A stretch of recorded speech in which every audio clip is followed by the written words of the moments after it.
Mi novia dijo, lo siento, lo quieren más a él, para después irse con su exnovio en el viaje familiar que yo mismo pagué. El karma fue instantáneo.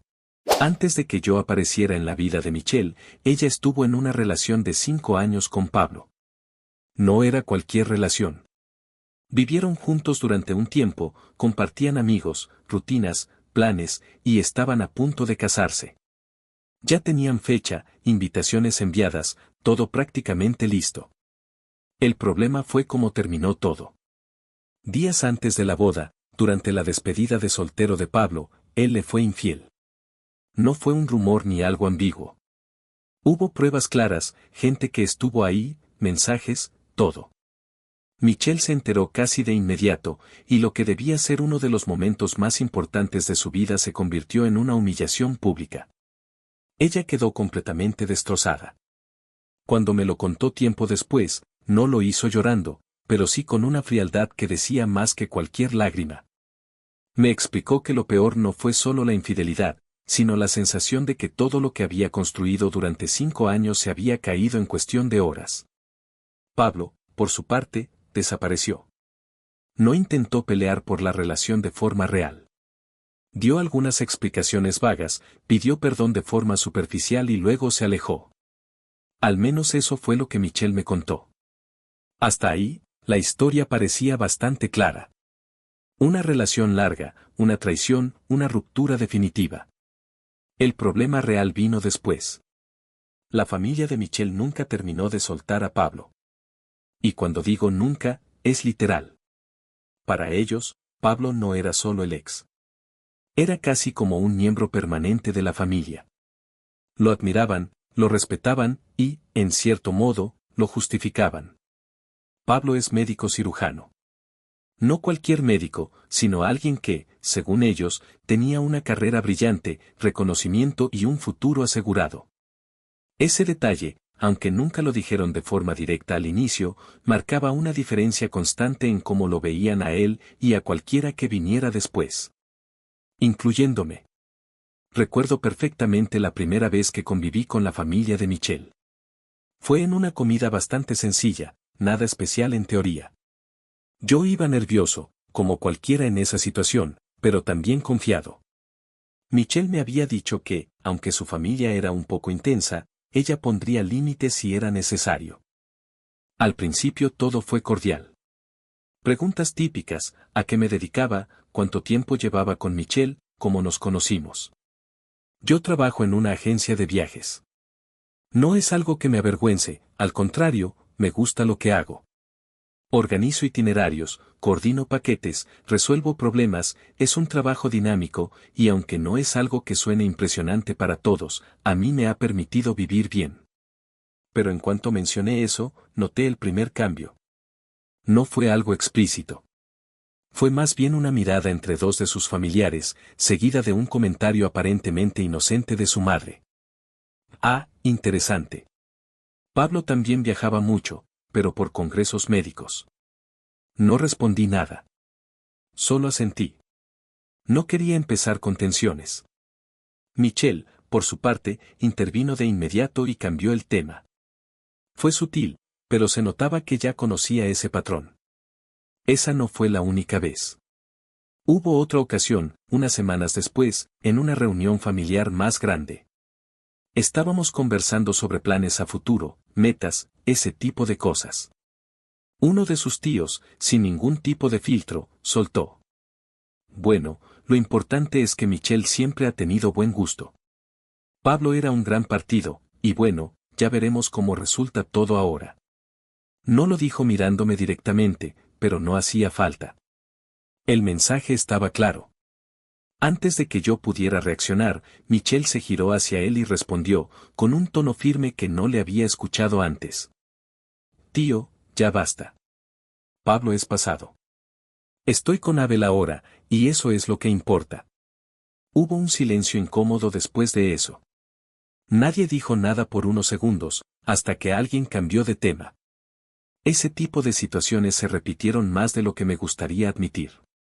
Comentarios disfrazados de halagos hacia Pablo, comparaciones indirectas, insinuaciones sobre estabilidad, éxito, nivel de vida, todo muy bien envuelto, pero constante. Y sin embargo, Michelle siempre estaba de mi lado. Cada vez que alguien cruzaba la línea, ella intervenía. A veces de forma suave, otras más directa. Pero nunca me dejó solo frente a su familia. Eso es algo que debo reconocerle. Por eso, durante mucho tiempo, decidí tolerar la situación. Pensaba que, con el tiempo, las cosas cambiarían. Que si veían que la relación era estable, que yo la trataba bien, que había compromiso, eventualmente dejarían de compararme con alguien que, al final, la había traicionado. Pero también había algo más. Yo sabía que, en el fondo, no competía solo contra una persona, sino contra una idea. Pablo no era solo el ex. Era el ex idealizado.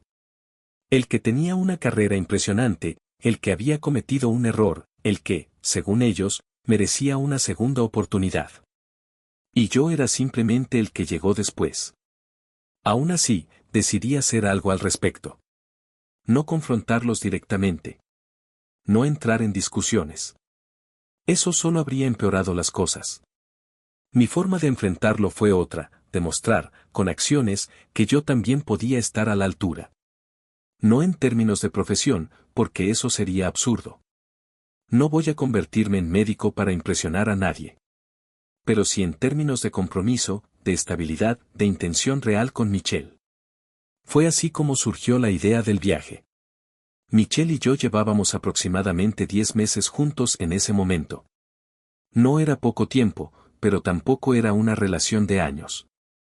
Sin embargo, ya había suficiente confianza y estabilidad como para pensar en algo más serio. Un día, después de otra reunión familiar algo tensa, ella me dijo algo que se me quedó grabado. Sé que no deberías tener que hacer nada para ganarte a mi familia, pero si hubiera una forma de que vieran quién eres realmente, todo sería más fácil.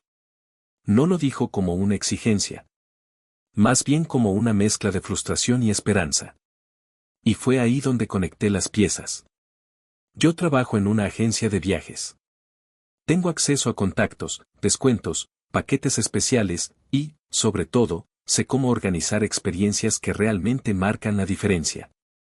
Así que decidí hacer algo grande. Algo que no solo impresionara, sino que también generara un espacio donde pudiéramos convivir de otra manera. Mi idea fue organizar un viaje familiar. No un fin de semana ni algo sencillo. Estoy hablando de un viaje de 14 días por Europa. España, Francia, Italia, un recorrido bien estructurado, con actividades, traslados, hoteles de buen nivel, experiencias pensadas para que todos lo disfrutaran. Pero lo más importante, yo me encargaría de casi todo. Los vuelos, el alojamiento, los tours, todo gestionado a través de la agencia. La única condición que pondría sería que cada quien cubriera sus comidas personales. No era un gasto pequeño, pero tampoco algo imposible para mí, considerando los acuerdos que podía conseguir internamente. Cuando se lo propuse a Michelle, su reacción fue inmediata. Se emocionó como no la había visto antes. ¿En serio harías eso? Me preguntó, con una mezcla de sorpresa y entusiasmo. Sí, le respondí. No solo por tu familia, también por nosotros. Creo que nos vendría bien algo así. Ella sonrió, pero luego dijo algo que, en ese momento, interpreté como una señal positiva. Con esto, de verdad se van a dar cuenta de quién eres. Durante las siguientes semanas, me dediqué por completo a la planificación. Hablé con compañeros de la agencia, ajusté fechas, optimicé rutas, elegí hoteles que equilibraran calidad y costo, organicé actividades para distintos gustos.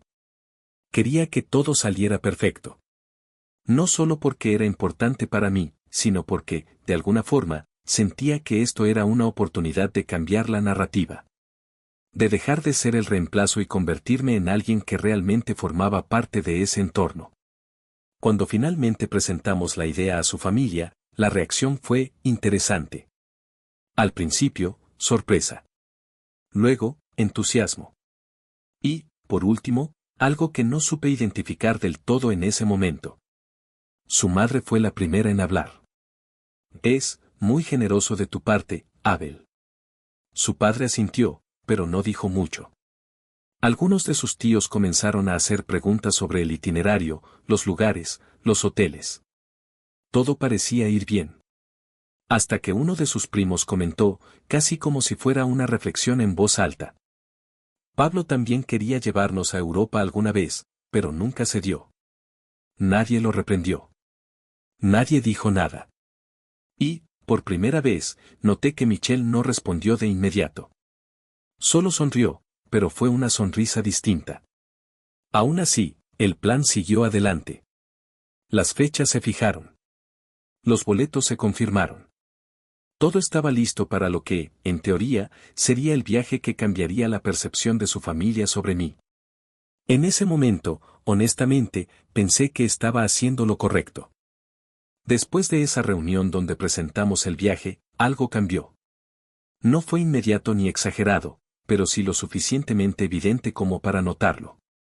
Durante las semanas siguientes, la actitud de la familia de Michelle hacia mí empezó a suavizarse.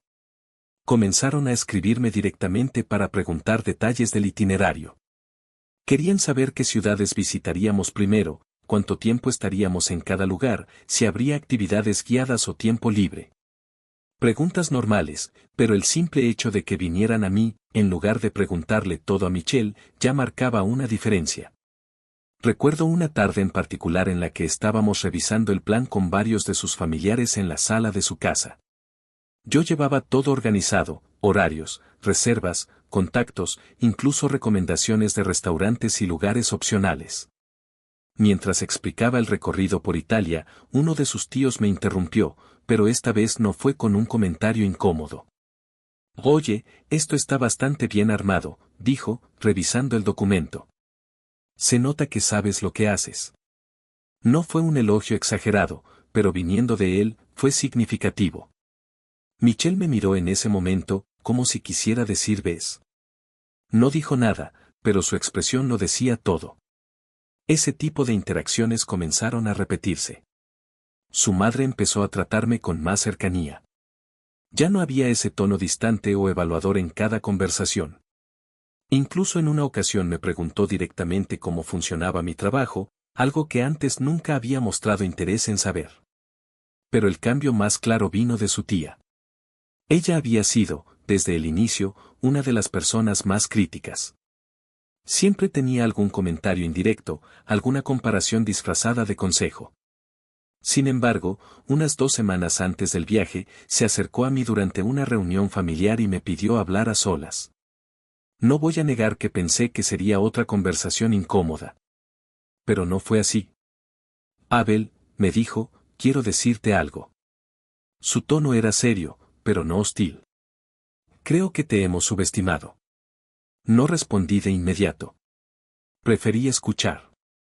Cuando Michelle nos habló de ti, bueno, todos teníamos una idea muy marcada de lo que ella había tenido antes, continuó. Y supongo que eso nos hizo juzgar sin realmente conocerte. Hizo una pausa breve antes de seguir. Esto que estás haciendo, no es poca cosa. No cualquiera organiza algo así, ni tiene la disposición de hacerlo por la familia de su pareja. La miré, tratando de entender si había algo más detrás de sus palabras. Solo quería que lo supieras, añadió. Tal vez no lo hemos demostrado, pero lo estamos valorando. Le agradecí, de forma simple.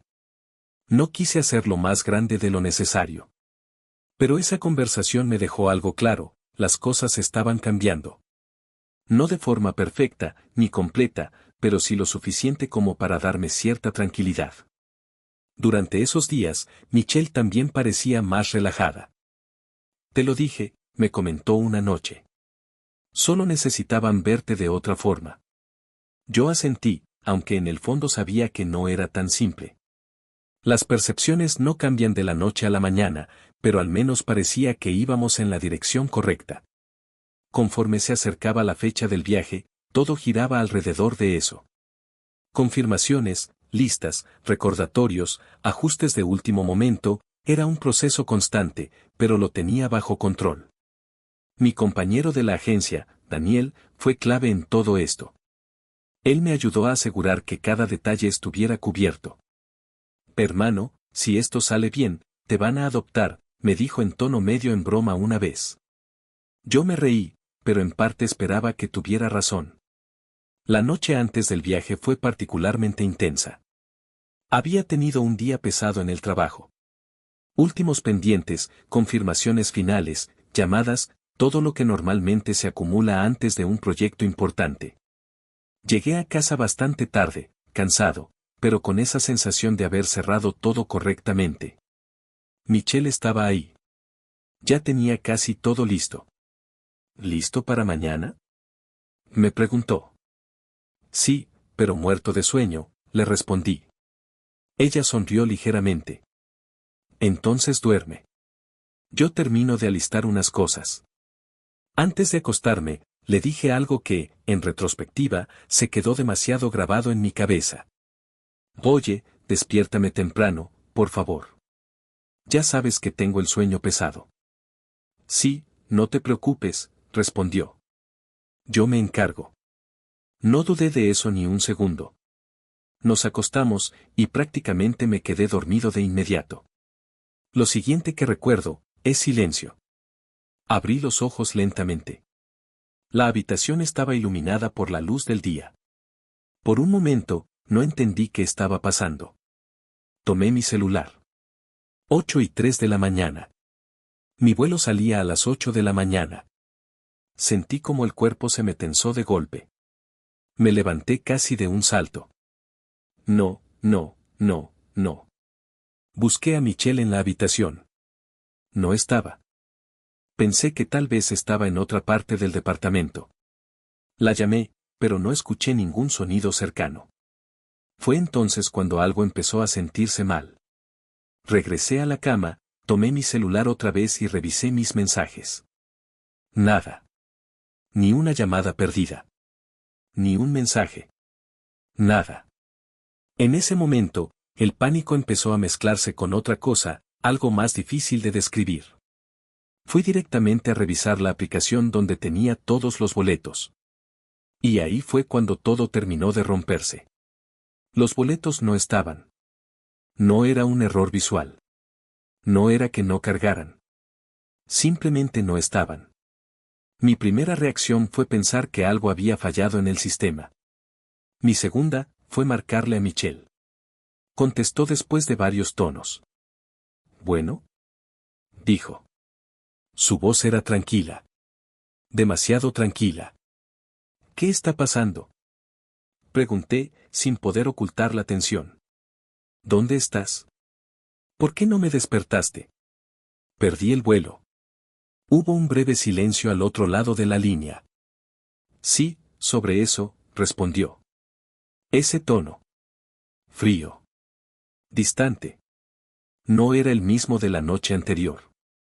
¿Qué significa sobre eso?, insistí. Otra pausa. No te desperté, dijo finalmente. Sentí como si el tiempo se detuviera un segundo. ¿Cómo que no me despertaste?, pregunté. Te lo pedí explícitamente, Michelle. Lo sé. Entonces, ¿por qué? No terminé la frase. Porque en ese momento, algo dentro de mí ya empezaba a entender. Porque al final, la familia no quería que fueras tú, dijo. No levantó la voz. No hubo emoción en sus palabras. Solo una afirmación directa. ¿Qué? Fue lo único que pude decir. Querían que fuera Pablo. Ese nombre. Después de todo. Después de todo lo que había pasado, de todo lo que yo había hecho, volvía a aparecer. ¿Estás hablando en serio?, pregunté, sintiendo como la frustración comenzaba a subir. ¿Me estás diciendo que me dejaste aquí, para llevarte a tu ex? No es así, respondió rápidamente. Solo, las cosas se dieron. ¿Las cosas se dieron?, repetí, incrédulo. ¿Qué significa eso? Y entonces lo dijo. Sin rodeos. Lo llamé.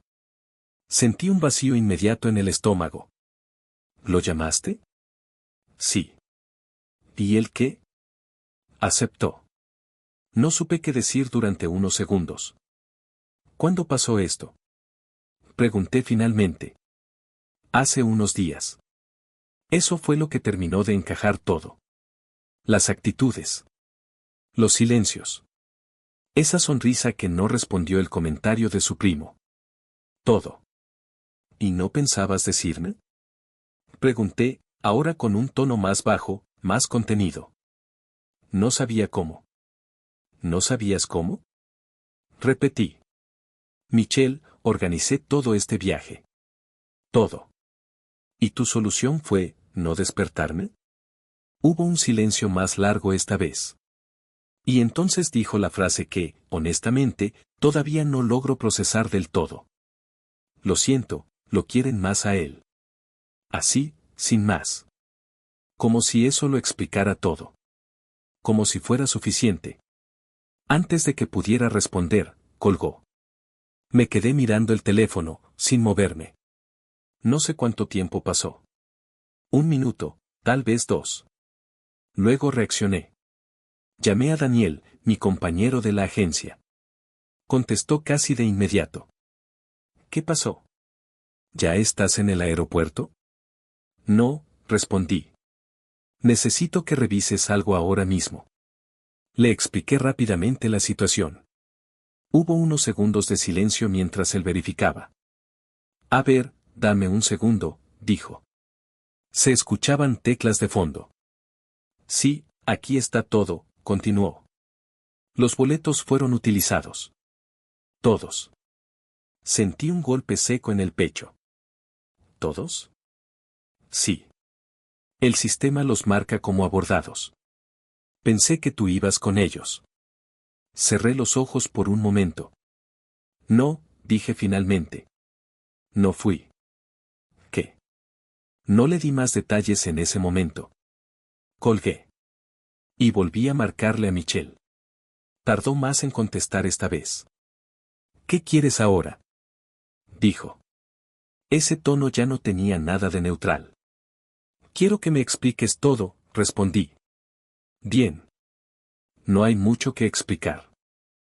Claro que lo hay, dije, ahora sin intentar contenerme. Me dejaste fuera de un viaje que yo organicé, que yo pagué, para llevarte a tu ex. ¿Y me dices que no hay nada que explicar? Baja la voz, respondió. No estás entendiendo. Entonces haz que entienda. Hubo un silencio breve. Esto era importante para mi familia, dijo finalmente. Y ellos, se sienten más cómodos con él. ¿Y tú? Pregunté. ¿Tú también? No respondió de inmediato. Y ese silencio, dijo más que cualquier palabra. Fue en ese momento cuando algo dentro de mí cambió. La sorpresa se convirtió en enojo. Y el enojo, en decisión. Colgué. Me quedé de pie en medio de la habitación, mirando alrededor como si todo fuera ajeno. Y entonces lo decidí. No iba a quedarme así.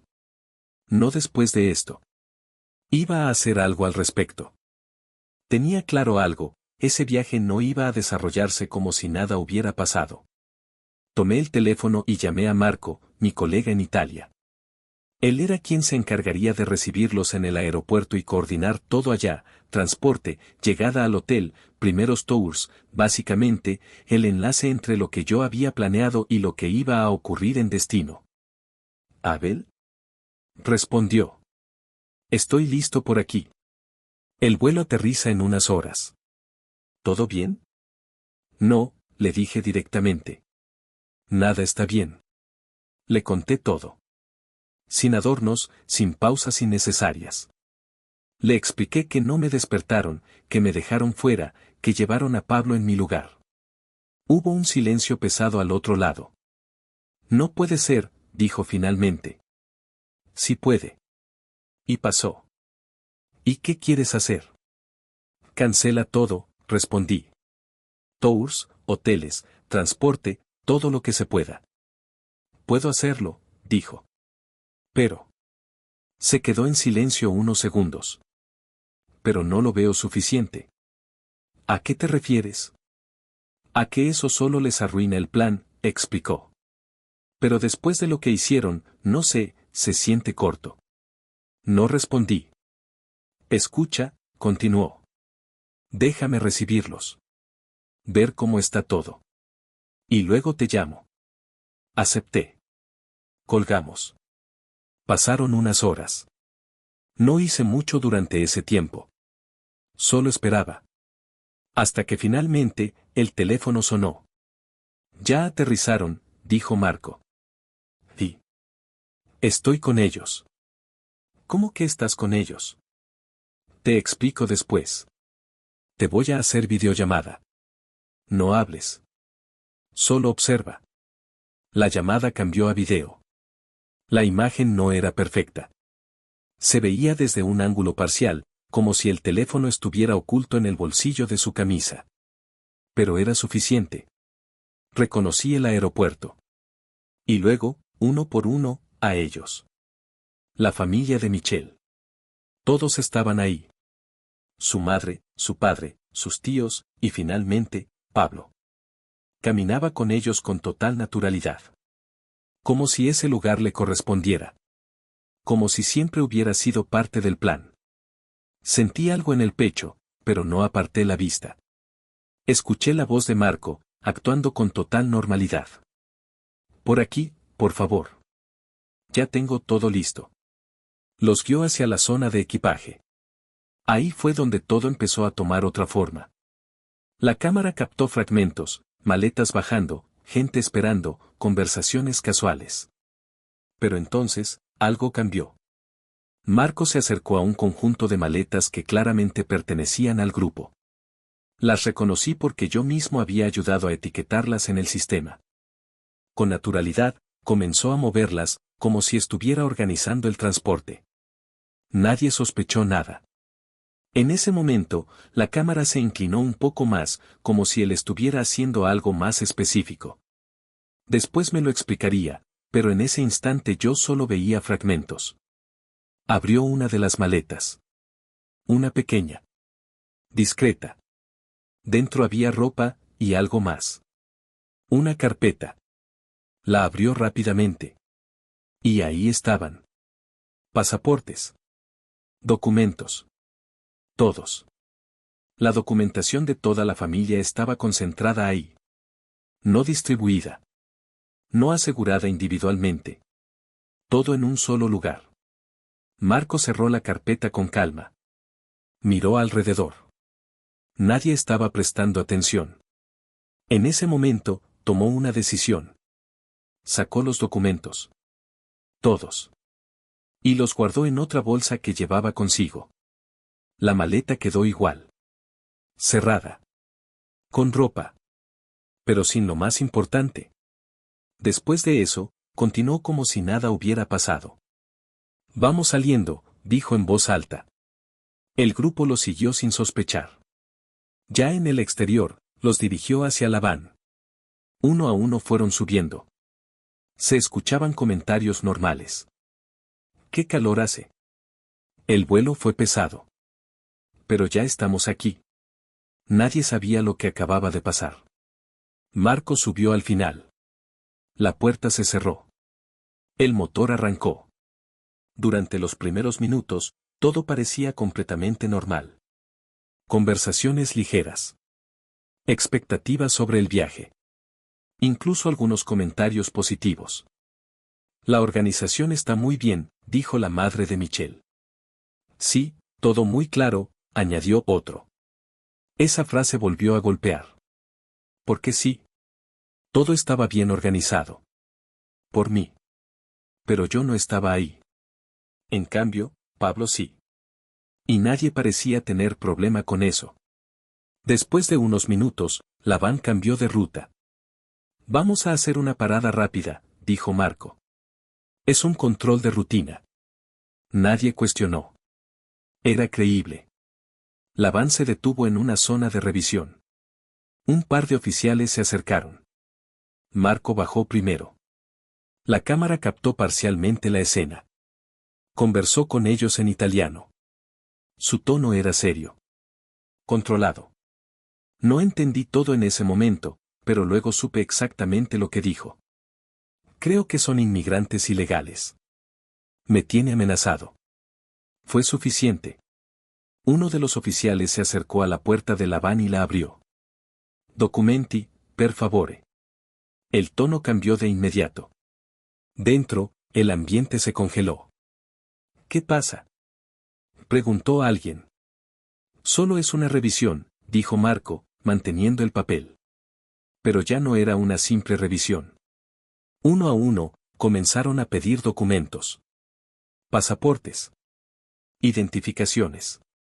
Permisos. Y ahí fue donde todo empezó a romperse.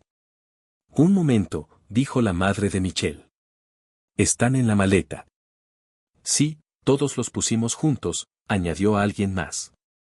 Bajaron la maleta. La abrieron. Ropa. Solo ropa. Silencio. No, no puede ser, murmuró uno de los tíos. Comenzaron a revisar desesperadamente. Aquí estaban. Yo los vi. ¿Quién los movió? La confusión se convirtió en nerviosismo en cuestión de segundos. Señores, documentación, repitió el oficial, ahora más firme. Debe haber un error, dijo el padre de Michelle. Tenemos todo en regla. Entonces muéstrelo. No podían. Porque no lo tenían. Las voces comenzaron a elevarse. Esto es absurdo. Nos acaban de robar. Alguien los tomó. Pero nada de eso cambiaba la situación. Para los oficiales, lo único visible era un grupo de personas sin documentación. Bajen del vehículo, ordenó uno de ellos. El tono ya no era negociable. Uno a uno, comenzaron a descender. La cámara captaba fragmentos caóticos. La madre de Michelle empezó a llorar. Esto no puede estar pasando. El padre intentaba mantener la calma, pero su voz temblaba. Uno de los primos comenzó a discutir con los oficiales. Esto es un abuso. Silencio, respondieron. Michelle estaba paralizada. Miraba la maleta abierta, como si no pudiera procesar lo que veía. Los documentos estaban aquí, repetía. Pablo intentó intervenir. Soy médico, dijo. Esto es un malentendido. Pero esa frase no tenía ningún peso ahí. Documenti, repitió el oficial. Y no había nada que mostrar. El caos aumentó. Abel se encargaba de todo, dijo alguien. Esa frase volvió a aparecer. Pero esta vez no había duda en lo que significaba. Abel ya no estaba. Y sin Abel. No había nada. La madre de Michelle lloraba sin control. ¿Por qué nos pasa esto? Nadie tenía respuesta. El padre comenzó a discutir entre dientes. Los tíos se culpaban unos a otros. Michelle seguía en shock. ¿Y Pablo? Ya no decía nada. Su seguridad había desaparecido por completo. Los oficiales hablaron por radio. Minutos después, llegaron más. Van a tener que acompañarnos, dijo uno de ellos. Y entonces, la realidad cayó con todo su peso. No era un retraso. No era una molestia. Era una detención. La cámara captó el momento en que comenzaron a separarlos. Las voces se rompían. El llanto aumentaba. El orden desaparecía. Michelle finalmente reaccionó. Esto no puede estar pasando, decía, con la voz quebrada. Pero estaba pasando. Y por primera vez desde que todo comenzó. Ellos estaban sintiendo lo que significaba haberme dejado fuera. Pasó aproximadamente una hora desde la última vez que vi la videollamada. Durante ese tiempo, no hice nada. No llamé a nadie. No revisé mensajes. No intenté intervenir. Solo me quedé en silencio, procesando todo lo que había ocurrido. Hasta que el teléfono volvió a sonar. Era Michelle. La pantalla mostraba su nombre como si nada hubiera pasado, como si la última conversación no hubiera existido. Contesté. ¿Bueno? Su voz no era la misma de antes. Estaba rota. Amor, dijo, casi sin aire. Por favor, ayúdanos. Esa palabra. Amor. Después de todo. No respondí de inmediato. Nos tienen en migración, continuó, hablando rápido, con desesperación. Dicen que debemos pagar una multa de 5.000 euros cada uno, o nos van a deportar y no podremos volver a Europa. Se escuchaban voces de fondo. Llanto. Confusión. Por favor, añadió. Mueve tus influencias, tú conoces gente, tú puedes arreglar esto. Cerré los ojos un segundo. Y entonces respondí. Justo eso hice. Hubo un silencio al otro lado. ¿Qué? Moví influencias. Mi tono fue completamente plano. Sin emoción. ¿De qué estás hablando? Preguntó, ahora con miedo. De esto, respondí. Esto es lo que pasa cuando dejas fuera a alguien de su propio viaje. El silencio que siguió fue distinto. Ya no era confusión. Era comprensión. No, susurró. No hiciste esto. Sí lo hice. Se escuchó un sollozo. Tranquila, añadí. Si no pagas la multa, solo tendrás que pasar unos 3 días en prisión preventiva, y después te regresan a casa. No levanté la voz. No hubo enojo. Solo una explicación fría. Michelle empezó a llorar abiertamente. ¿Qué te pasa? Dijo entre sollozos. ¿Qué te pasa? Eres un psicópata. No respondí. Nos acabas de arruinar la vida, continuó. Vamos a tener antecedentes, esto va a afectar el trabajo de Pablo, el de todos, no entiendes lo que hiciste. La dejé terminar. Y luego respondí. Vaya, qué triste. Hice una pequeña pausa. Pero bueno, siempre habrá vacantes en McDonald's. Se quedó en silencio. Ahí podrán trabajar, añadí. Y mírenle el lado bueno, las hamburguesas les saldrán más baratas. Estás enfermo, dijo, casi sin voz. Antes de que pudiera decir algo más, otra voz interrumpió en la llamada. Un hombre, hablando en italiano, indicando que el tiempo había terminado. 5 minuti. Finito. Michelle intentó decir algo más. Abel, por favor. La llamada se cortó.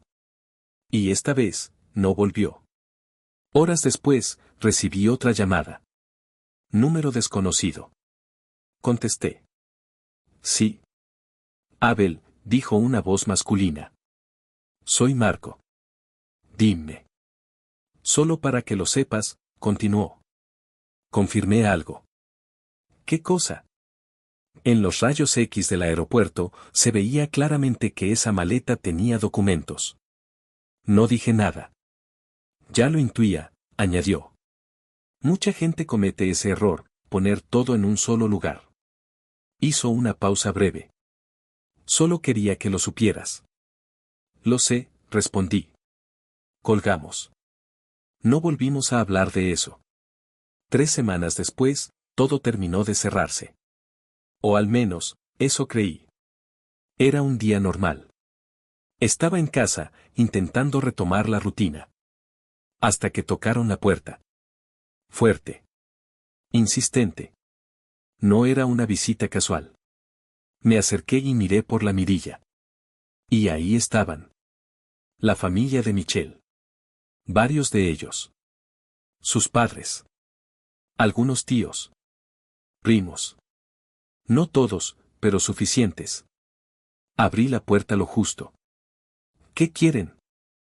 Pregunté. No hubo saludo. No hubo introducción. Sabes perfectamente lo que hiciste, dijo su padre, con el rostro tenso.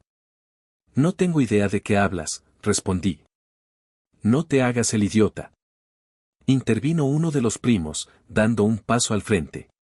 Todo esto fue por tu culpa. Les repito, dije. No sé de qué están hablando. Las voces comenzaron a elevarse. Nos detuvieron. Nos trataron como criminales. Perdimos dinero. Pablo tuvo problemas en su trabajo. Esto no se va a quedar así. El ambiente empezó a escalar rápidamente. Uno de los primos se acercó demasiado. Te vamos a... No terminó la frase. Porque en ese momento, saqué el teléfono. Y marqué. Policía, dije cuando contestaron. Hay un grupo de personas en mi domicilio actuando de forma agresiva. No levanté la voz. No discutí. Solo informé. Eso cambió todo. Algunos retrocedieron. Otros siguieron reclamando, pero ya con menos seguridad. Minutos después, la patrulla llegó. Los oficiales se acercaron y evaluaron la situación. Yo expliqué que no conocía el motivo de su presencia, que estaban alterados, que temía por mi seguridad. Ellos hicieron preguntas. A todos. Pero algunos no supieron controlarse. El padre de Michelle comenzó a alzar la voz. Uno de los primos empujó ligeramente a un oficial. Eso fue suficiente. En cuestión de segundos, la situación cambió. «Queda usted detenido», dijo uno de los policías. El padre y dos de los primos fueron esposados. Los demás quedaron en silencio. Nadie intervino. Nadie intentó detenerlo. Solo observaban. Como yo lo había hecho antes. Después de eso, los oficiales dieron una advertencia clara al resto. «No pueden presentarse aquí nuevamente», dijo uno de ellos.